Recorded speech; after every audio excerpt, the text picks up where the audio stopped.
मैं विशाल साठे अपने health channel में आपका फिर से स्वागत करता हूं। आज मैं आपको एक ऐसी दुर्लभ और अद्भुत वनस्पति की पहचान कराने वाला हूं, जिसके बारे में सामान्य लोग तो दूर, गांवों में रहने वाले बड़े बड़े अनुभवी किसान भी अक्सर गलतफहमी कर बैठते हैं। कई लोग इसे साधारण पीली जंगली झाड़ी समझकर निकल जाते हैं, लेकिन सच ये है कि ये वनस्पति अपने अंदर एक ऐसी औषधीय शक्ति छुपाए बैठी है जो शरीर की पुरानी बीमारियों को धीरे धीरे जड़ से शांत करने की क्षमता रखती है। जंगलों में रहने वाले आदिवासी वैद्य इसे घंटार्व, झुनझुनिया, जंगल की रैटल बेल जैसे नामों से जानते हैं। और आप यकीन नहीं करेंगे, इसे झुनझुनिया इसलिए कहा जाता है क्योंकि जब इसकी फलियां सूख जाती हैं तो उनके अंदर मौजूद छोटे छोटे बीज बिल्कुल झुनझुने जैसी आवाज करते हैं। शायद इसी कारण पुराने लोग कहते थे, जहां झुनझुनिया है वहां जंगल की छुपी हुई दवा है। अब मैं आपको इसकी पहचान बिल्कुल आसान भाषा में समझाता हूं, ताकि अगली बार जब आप इसे देखें तो कभी भ्रम न हो। सबसे पहले इसके फूलों को देखिए। चमकीला गहरा पीला रंग, बिल्कुल तितली जैसे पंखों वाला आकार। फूलों का ये पपीलिनेशियस आकार ही क्रोटोलेरिया प्रजाति की मुख्य निशानी है। दूसरी सबसे खास पहचान इसकी फलियां हैं। तस्वीरों में जो लंबी गुब्बारे जैसी हरी फलियां दिख रही हैं, यही इसकी असली पहचान है। इन फलियों के अंदर छोटे छोटे बीज होते हैं और जब फल सूखते हैं तो हिलने पर झुनझुने जैसी आवाज आती है। यही आवाज इसे झुनझुनिया नाम देती है। इसके पत्ते एकल होते हैं, लंबी लैंस मुर्गी की पंख जैसी आकृति वाले। कई लोग सोचते हैं कि क्रोटोलेरिया में 3 पत्तियां होती हैं, लेकिन ये गलतफहमी है। क्रोटोलेरिया स्पेक्टेबुलस में एकल, पूरी लंबाई वाली चिकनी पत्तियां ही होती हैं। तना पतला, हल्का रोएदार और लचीला होता है, जो सीधे ऊपर की ओर बढ़ता है। ये पौधा सड़क किनारे, खेतों के मेड़ पर और सूखी भूमि में सबसे ज्यादा पाया जाता है। अब जरा इसके अद्भुत औषधीय गुणों को समझिए, क्योंकि यही इसकी असली शक्ति है।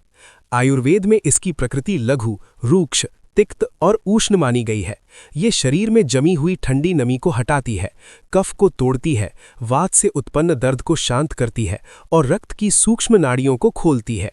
पहला और सबसे महत्वपूर्ण गुण, ये शरीर को डिटॉक्स करती है। जिन लोगों को बार बार त्वचा पर फुंसियां निकलती हैं, किसी तरह का पुराना इन्फेक्शन बार बार वापस आ जाता है या शरीर भारी भारी सा रहता है, उनके लिए इस वनस्पति का काढ़ा अद्भुत काम करता है। दूसरा, ये पाचन को मजबूत करती है। इसका हल्का काढ़ा भूख बढ़ाता है, गैस खत्म करता है, पेट की सुस्ती को दूर करता है और आंतों में जमा अवांछित नमी को साफ करता है। पुराने समय में जनजातियां इसे बच्चों के पेट दर्द, वायु विकार और भूख न लगने में इस्तेमाल करती थीं। तीसरा, ये एक प्राकृतिक एंटी इन्फ्लेमेटरी है। जोड़ों की सूजन, मांसपेशियों का दर्द, नसों का तनाव, शरीर की थकान, इन सभी में इसके पत्तों का लेप शरीर को बहुत राहत देता है। चौथा, इसमें कृमिघन शक्ति अत्यंत प्रभावी मानी जाती है। आंतों में मौजूद परजीवी, कीड़े, सूक्ष्म संक्रमण, इन्हें खत्म करने में ये वनस्पति तेजी से असर दिखाती है। यही कारण है कि इसे कई जगह जंगल की कृमिनाशक दवा कहा जाता था। पांचवा, ये सूक्ष्म नाड़ियों में फंसी बाधाओं को खोलती है।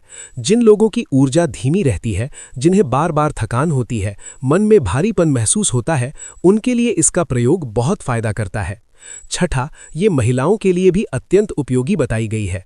मासिक धर्म में दर्द, कमजोरी, गर्भाशय में जमा हुआ ठंडा कफ और हार्मोनल असंतुलन जैसी समस्याओं में इसका हल्का काढ़ा राहत देता है। सातवां, इसके फूल मानसिक शांति प्रदान करते हैं। पुराने वैद्य बताते थे कि इसके फूलों का रस मन में फैली चिंता, बेचैनी और मानसिक अशांति को धीरे धीरे शांत करता है। इसके अलावा ये एक बहुत अच्छा ज्वर नाशक भी है। ठंड लगकर बुखार आने पर इसका काढ़ा शरीर को गर्माहट देता है और पसीना लाकर बुखार कम करता है। अब उपयोग समझते हैं। इसके पत्तों का काढ़ा 20 से 25 ml तक लिया जा सकता है। इसके पत्तों का रस लगभग 5 से 7 ml उपयुक्त माना जाता है। इसके पत्तों का लेप जोड़ों, सूजन और दर्द पर लगाया जाता है। सूखी फलियों को हल्का भूनकर पीसने पर यह पाचन शक्ति बढ़ाने और गैस खत्म करने में भी मदद करती है। लेकिन एक जरूरी बात, ये वनस्पति गुणों में तेज है, इसलिए इसे बिना मार्गदर्शन के उपयोग नहीं करना चाहिए। हम हमेशा यही सलाह देते हैं कि किसी भी जड़ी बूटी का सेवन करने से पहले आयुर्वेदाचार्य से परामर्श अवश्य लें, क्योंकि हर व्यक्ति की प्रकृति अलग होती है और जड़ी बूटी का प्रभाव भी उसी अनुसार बदलता है। यदि आपको ये पौधा आपके इलाके में न मिले तो आप इसे ऑनलाइन भी खरीद सकते हैं। इसके विश्वसनीय लिंक वीडियो के विवरण में उपलब्ध है। और अगर आपको ये जानकारी पसंद आई है तो चैनल को लाइक करें, सब्सक्राइब करें और इस ज्ञान को दूसरों के साथ शेयर करें। तो फिर दोस्तों, मैं मिलता हूं आपको एक नए एपिसोड के साथ। तब तक के लिए बाय।